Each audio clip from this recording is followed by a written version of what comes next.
We're back at the Canadian International Auto Show for another panel discussion on the electric revolution.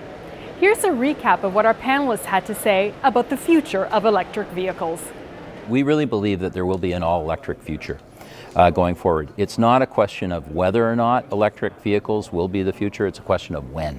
And so we see a transition to that, and we'll see a mix of electric battery vehicles, particularly for smaller vehicles in cities, and we will see hydrogen fuel cell vehicles for traditional pickup trucks and larger vehicles as well, that will have still that range that everybody wants, and have to develop those to bring them forward at a cost-efficient rate. The biggest challenge is to have charging infrastructure in place. The bread and butter for EV owners is to be able to charge at home. If you live in a house, that's no problem, but if you live in an apartment building, that's a challenge. Biggest challenge for electric vehicles is awareness.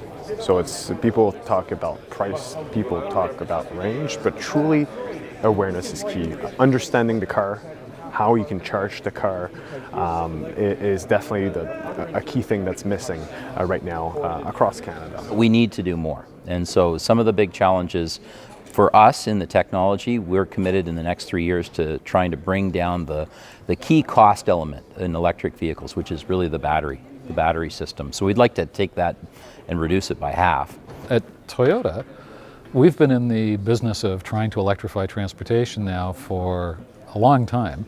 The Prius itself is coming up to its 20th anniversary. And hybrids account for a little over 10% of our sales here in Canada. Am I happy with that? No, because in Europe, they're over 40% of our sales, and in Japan, they're over 50%. So I think we have a long way to go in North America to making those technologies more attractive and more understandable for consumers. At General Motors, we look at the interplay between our electric vehicles, but also the emergence of autonomous or self-driving cars and big changes in urban centers in terms of introducing robo-taxis that drive themselves. And so, our autonomous vehicles are going to be electric vehicles. And all this technology will kind of merge together. And then we need to work with our customers and with our governments and a whole variety of other people to make the whole infrastructure work. In Norway, the Parliament has said that from 2025 all new cars sold should be zero-emission cars, which puts pressure on the manufacturers as well. But we have to have measurements in place to be able to get to that. We have to keep the incentives, we have to build out the charging infrastructure. And I think we have to have regulations on the manufacturers also.